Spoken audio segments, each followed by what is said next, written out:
Hey guys, and welcome back to my channel. Today we're going to be talking about the realities of driving an electric car. But please bear in mind, I've only had experience of driving this specific car and I am not a car expert. This is all purely based on my experience of driving this electric car over the past 3 months. BMW lent us their car, the i3, which is an electric car, a fully electric car. So we decided to test its limits by driving over 1,400 miles from London to Scotland and back.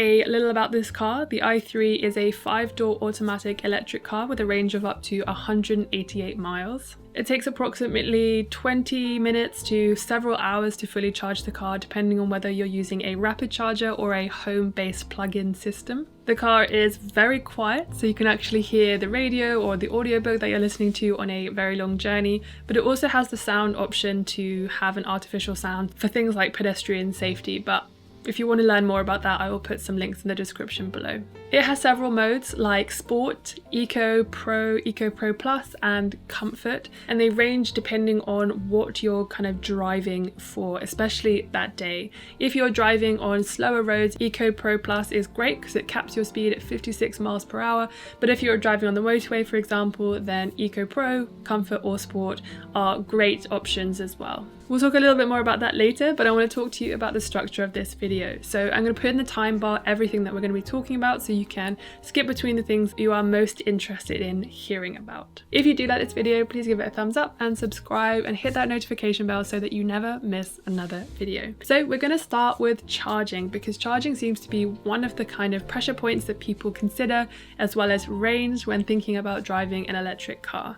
And of course, driving from London to Scotland, there were going to be several charging stations and experiences that I would love to share with you. So the first thing is how to charge. I thought this was going to be very complicated, and I watched several YouTube tutorials on how to do this first because I was really worried about using the wrong connector and things like that, but it's actually very straightforward and very easy. At most charge points, you'll have 3 connectors that you can choose from. Now, when I say there are a fast and a slow one, the slow one is just the singular one and it's very obvious which it is, and the fast one is kind of the bigger one that's very obvious. When you open the kind of charge flap, I guess, it's very obvious which one you're going to be using. So it's not as though it's kind of complicated or it's not easy to figure out. At most charge points, you can use your contactless card. Some will ask you for an app and some will ask you for a kind of car club card, I think. I didn't use any of those because I wasn't quite sure what it was, but I just simply used the app for certain ones or my contactless card, which was really easy and straightforward. The first charge point that we came across when driving north to Scotland was in Peterborough, and this was an Ecotricity one, so it actually was free for those people who were already members of Ecotricity or used that in their household.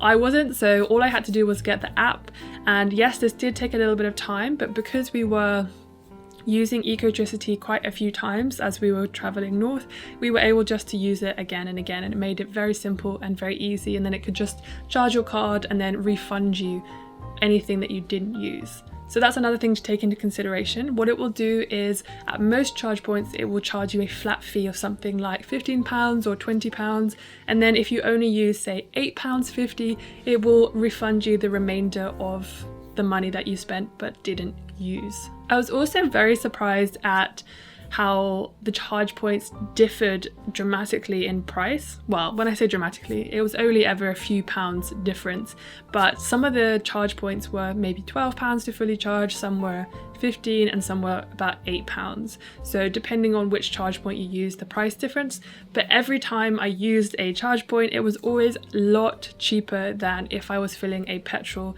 car. Now, bearing in mind the range is different, so say I charged the car twice, it would still be dramatically cheaper than when I was driving a petrol or gas car. So if you're planning a long journey, one of the best things that I can advise you to do is to use an app that shows you where all the charging points are in the country. This is really important if you are particularly going on a very long journey, because you want to make sure that you split up your time and you're arranging all your sort of car breaks around those charging points. And some of these charging points are in absolutely wild places. I think one of our favourite ones was at this kind of ridiculous country club spa place that we were able to use a rapid charger. And it was in the middle of nowhere, so we sat outside and got a coffee, and it was pretty amazing. But we only knew about it because we planned in advance. This is one of the things you do need to consider when driving outside of the city and going on a longer journey. Definitely more planning is needed, but as long as you plan correctly, then you should be absolutely fine. So when we drove from London to Scotland, because we were driving quite far into Scotland, we made 4 stops. So we stopped in Peterborough, we stopped at this kind of country club near Derby, I think, and then in Cumbria, and then outside Glasgow. So those were the 4 stops that we made. And this is actually one of the big differences between driving remotely and driving in the city. Whenever I drove it in London, I just didn't really need to consider charging very often, because alternatively to petrol and diesel cars, driving in traffic is actually optimal for driving an electric car because of the brake system, and the brake system recharges the car as you're going. And if you have it in EcoPro Plus or EcoPro even, it will suggest to you how to conserve your mileage whilst you are driving shorter distances, and it can predict when you're coming up to a roundabout and suggest you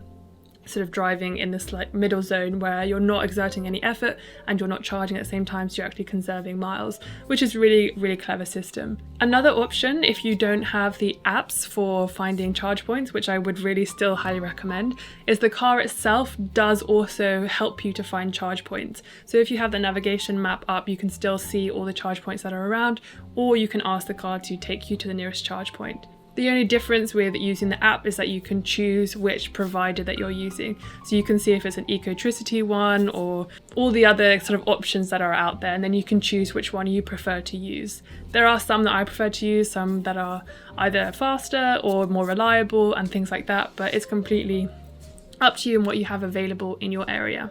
One of the really interesting things that we discovered once we actually got to Scotland was charging was completely free in almost every single charge point that we got to. Charge Scotland have a really excellent scheme where you pay £20 a year for the card to be a member of this, and then you can just use that card on almost any charge point, and it's completely free, as I said, to charge your car. Obviously there's a £20 upfront cost, but that's a whole year worth of charging. And one of the also great things about this is that you have a card. So in lots of remote places in Scotland, signal not so great, so you don't have to rely on apps or anything like that to charge the car. You just have this single card that you can use. Now if you don't have that card, you can still use the Charge Scotland app or Charge My Car app, and you can use the slow chargers, but you can't use the rapid chargers unless you are a member. So sometimes I just called up Charge Scotland and asked them to connect me, and they connected me to the rapid charger, which was great, but that was because I think I had set up the direct debit. So even though we didn't have the rapid chargers for the first couple of days, we just used that to explore the town a bit more. So we'd set it up to charge and go off and explore where we were, or go on a hike or something. So definitely get a card if you do travel in Scotland, drive an electric vehicle in Scotland, or you live in Scotland, because it is an excellent scheme that I really hope does sort of come to the rest of the UK. If you do live in London and rely on chargers, there are over 200 in London, and by the end of 2020, maybe not now, but they were hoping to build 300. Infrastructure in the UK is definitely getting so much better and much more reliable as well. There were a couple of instances where we got to some charge points and they weren't working, but luckily either we called them up and they would reset the system and it would work absolutely fine, or we would just look on the map and go to another one that was nearby. So again, that's why planning comes into it, and you should definitely consider making sure that you plan fully in advance a few different options when you are traveling really quite far. One thing I will say is that we did make a lot of friends at charge points, because you're often sat next to someone for about 45 minutes, and we were talking to a few people with different ranges and talking about their experience, and that's actually how we found out about the Charge Scotland card. It also just it's just quite nice. It's just quite a nice experience. So there are actually quite a few financial incentives to drive an electric car, especially if you live in London. So I went on the TfL website and I wanted to kind of talk to you through some of the things that they had there. I'm going to sort of read it because I want to do it word for word so I don't get this wrong. But Some of the financial benefits that TfL sort of outlined were zero emission capable vehicles that meet the criteria are eligible for 100% congestion charge discount, which is pretty huge considering it used to be, I think, £9 a day about 10 years ago. Now it's about £15 a day, or if you do it the day after you've done it, it's about £17.50. So that's actually a huge amount of saving, especially if you rely on driving in the city, etc. Then you can go in and out and you don't have to pay congestion charge. So that's pretty huge. There are also government grants for plug-in vehicles, currently up to £3,500 for cars and £1,500 for motorbikes, £8,000 for vans and £7,500 for taxis. Also, zero emission capable vehicles pay either no vehicle tax or they have significant discounts on that as well. And there is a range of tax incentives for business users if you are one, and some London boroughs also offer free or reduced charge parking for electric vehicles. So for example, around the area that I charge it's like a post office depot, so usually you would have to pay to park in there, but because I'm electric charging, I don't have to pay anything, which is pretty cool. Some places you do have to pay, but I think, to be honest, most places that I've gone, which is a paying car park, says that for electric vehicles who are charging is completely free. I definitely won't have covered everything that you guys are interested to find out in this video, so if you have any questions, please leave them in the comments down below. I had never driven an automatic car before, so this was a huge experience and learning experience for me as well. One thing I will say is that planning is something that you definitely have to take into consideration if going further than, say, 60 to 80 miles, because you have to think about where your next charge point is. So I would drive sometimes from London to Sussex, where my parents live, and I would have to look and find a charge point near their house just to make sure that I could, get back as well. And it was very easy. There's one actually just down the road from their house, which was really convenient, but it's definitely something extra you need to take into consideration. 188 miles is much further than you think it is, and especially if you're driving in a city, it will get you incredibly far. There are some, especially if you're driving an Eco Pro Plus, that will take you miles and miles and miles, and you will have only used a few because of the braking system as well.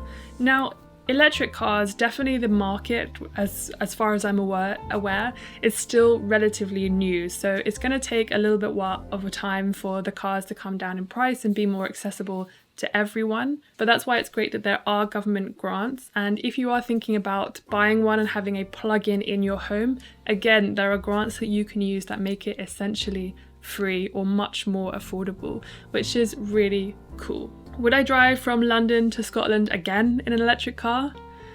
Maybe, but I would definitely plan a stop on the way. On our way back from Scotland, we decided to stop off in the Lake District and camp overnight there, and then continue the journey in the morning because we didn't want such a long day again.